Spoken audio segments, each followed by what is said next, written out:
What's going on, everybody? It's your boy Broadway Joel, the voice of Dominican boxing, and today we're going to discuss my top 5 pound for pound. 2025 just started.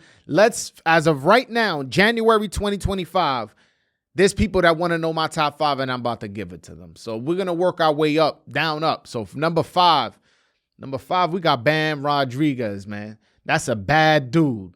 And some people question his resume because of the age of the legends he's taken out.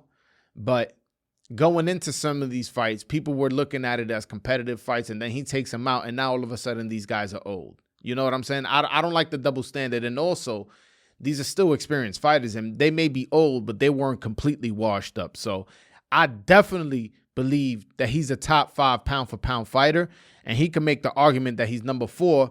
But the guy I got in number 4 has more accomplishments and, is getting more credit for his recent win than what Bam has in his career, and that's Artur Beterbiev. He beat Dimitri Bivol. Dimitri Bivol has a win over Canelo Alvarez, defended his title a bunch of times, and beat some solid fighters in Zurdo and Joe Smith and a few other guys, Jean Pascal.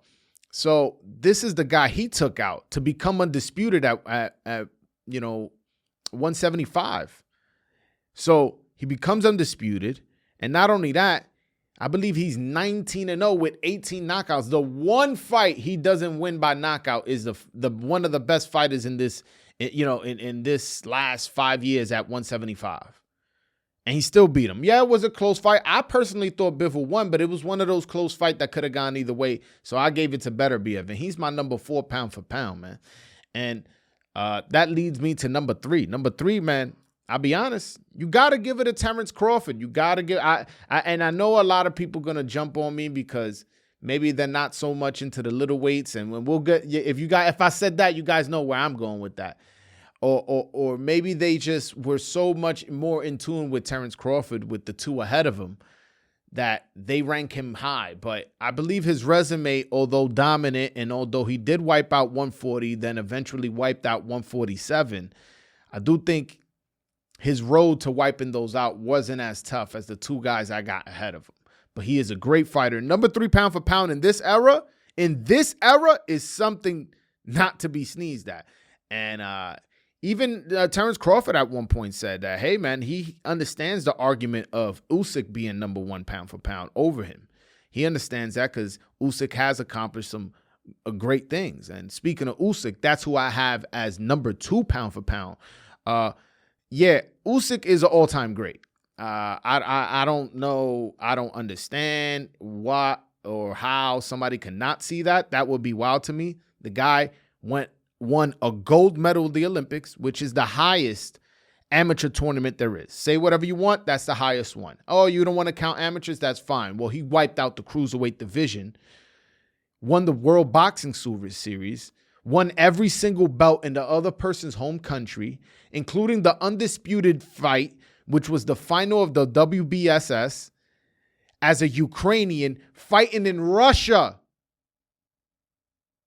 That right there cemented him as an all-time great. Just his cruiserweight run. Then he moves up to heavyweight, beats Anthony Joshua for 3 belts in his home country, rematches him in a neutral country, and beats Anthony Joshua twice, then goes on to beat Fury twice, stop Daniel Dubois, who now has a belt. This guy's an all-time great, and I definitely can understand why somebody would have him number 1 pound for pound. Same thing with Crawford.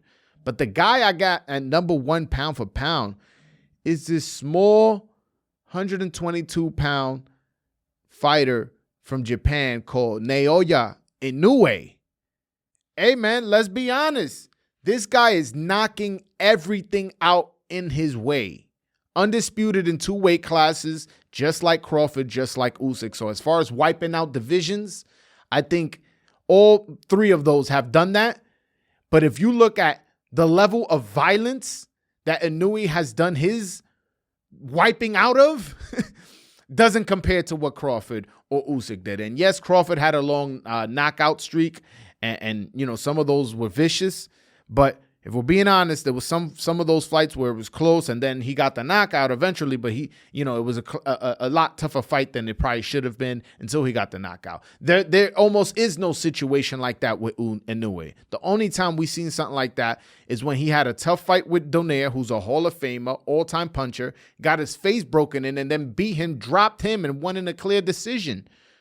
Another time we seen him against Luis Neri get dropped, come up, drop him in the next round, and then stop him. So this guy, to me, is clearly the number one guy because of how many knockouts and how dominant he is.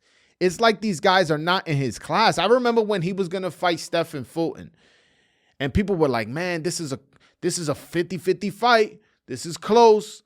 We don't know what's going to happen. I remember going on the Boxing Voice and being like, what are you talking about? This is not a close fight. This is a fight where clearly Inoue is going to dominate and knock this guy out. And that's pretty much what happened. So to me, the number one pound for pound fighter is Naoya Inoue. But all right, guys, that's my top 5 pound for pound. Hopefully you guys enjoyed it. Make sure y'all hit that like and subscribe button. Make sure y'all follow me on Instagram, Broadway Joel, and on Twitter @_Broadway Joel. Till next time, guys. Peace.